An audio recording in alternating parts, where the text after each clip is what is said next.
In the previous episode of Tigers of Tadoba, we delved into the heartwarming story of adoption in wild tigers. This time, we'll explore new territories and discover more of Tadoba's incredible biodiversity. Make sure to stick around for the entire episode.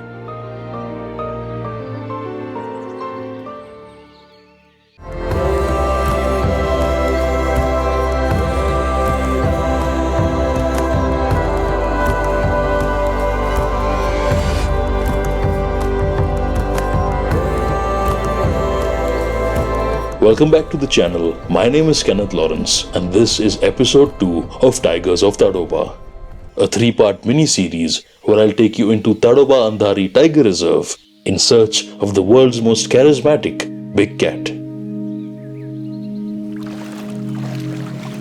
Before we dive into the episode, a big thank you to Pugdundee Safaris, pioneers in responsible wildlife tourism, for co-producing this series and hosting me at Waghoba Eco Lodge, their beautiful flagship property.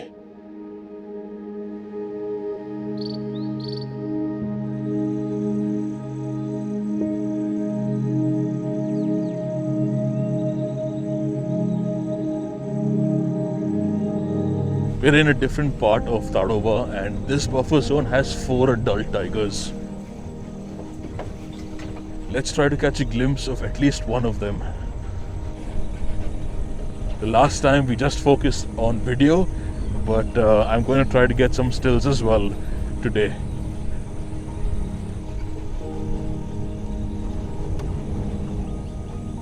Weather-wise, the last couple of days have been extremely overcast, but the good thing is there is no rainfall this afternoon.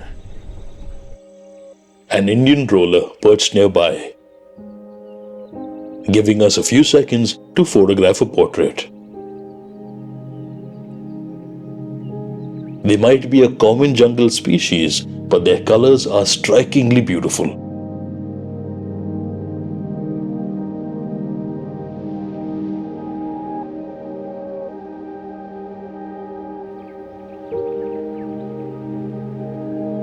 Tadoba is more than just a bamboo forest. It has scenic lakes and grasslands supporting various species of fauna. The cat seemed to have been elsewhere and we had to cover more ground.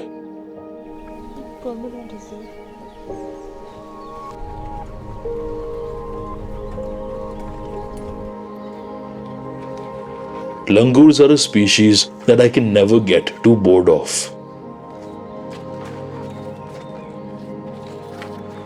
They're full of energy, personality, and all sorts of antics.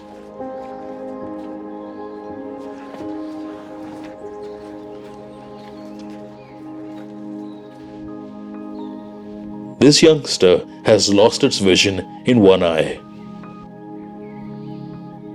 It will have to look from side to side more frequently. Threats in the jungle can come out of nowhere, even if you've got full vision.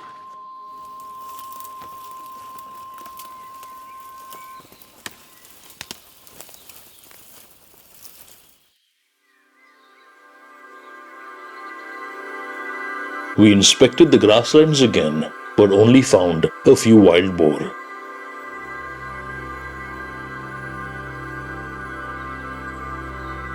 Every follow-up location after that only had gaur. We saw gaurs grazing, gaurs chilling, and gaurs that would even tire you if you attempted to count them.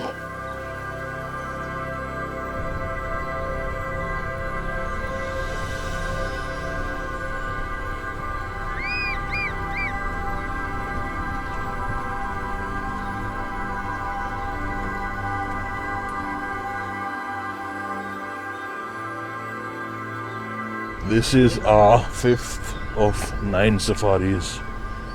The last 2 were dry safaris and we're hoping not to have a hat trick, a disappointing hat trick. The something was sighted in this area yesterday.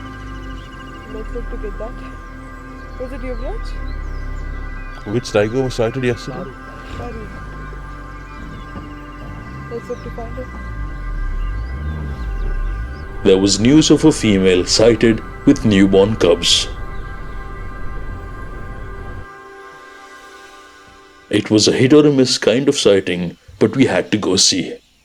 Somewhere in the tall grass behind me is a tiger mother called Choti Madhu. And she's been spotted by the forest department with 3 tiny cubs, and they estimate that the cubs are between 15 to 20 days old. And the probability of seeing these cubs is close to impossible. Even though we didn't see the female, it was great to hear that Tadoba had 3 new additions. Asian openbills are common around the wetlands here. These storks are specialists at snatching aquatic snails. They've even mastered how to pull them out of their shells.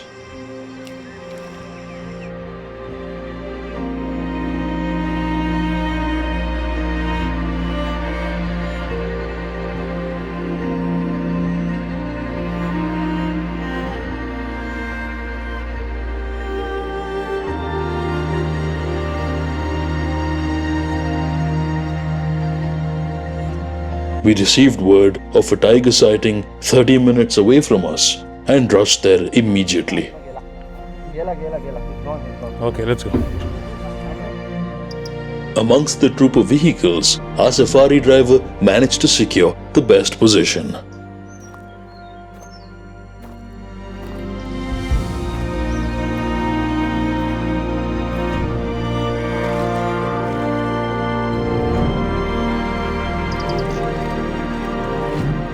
Taru was named after an ancient tribal chief who is believed to have his life taken in a mythological encounter with a mighty tiger.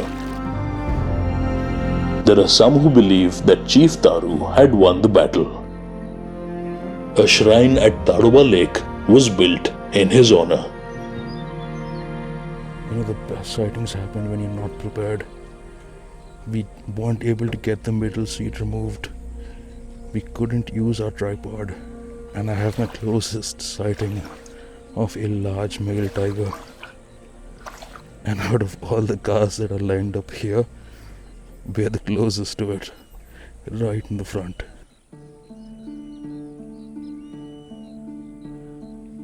All we had to do now was wait for Taru to face us. But this chief was too busy grooming himself.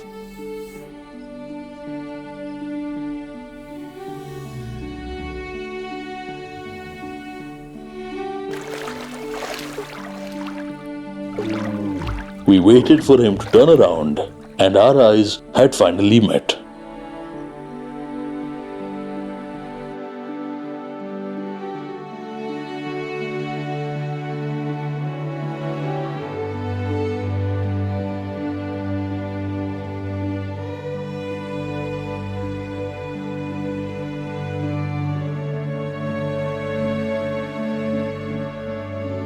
Taru went on to patrol his territory, and Safari 5 had ended.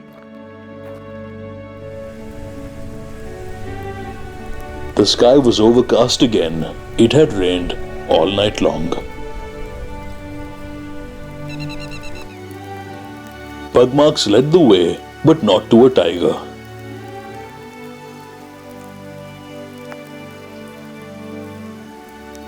What we found was a chausinger, the four-horned antelope. This one is a female. Males have a pair of short horns on their forehead and a second pair of larger horns atop their skull. They're incredibly elusive, and we were lucky to catch a tiny glimpse of this one.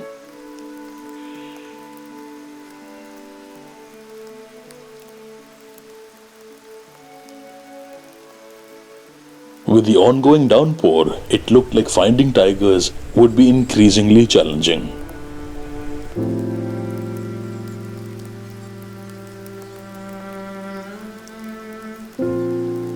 A grey-headed fish eagle was perched in the far distance. Piscivores by nature, these eagles are also known to feed on small mammals and terrestrial birds.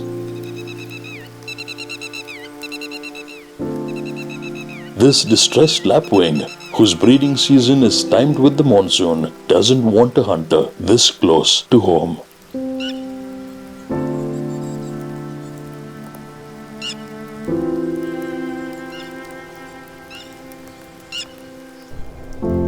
We continued our lookout for tigers. A hungry Indian pitta awaits movement in the leaf litter. There's nothing to find. This Indian roller had all the luck. It's a resident species and it knows exactly where to hunt. By now, we were 6 safaris down, only 3 of which had big cat sightings. Given the weather conditions and the fact that the jungle was a lot denser compared to the summers, a 50% chance of tiger sightings was still incredible to have. Especially considering the cubs that we saw when we began. In the series finale of Tigers of Tadoba, it will no longer be us looking out for tigers. It will be them that come to us.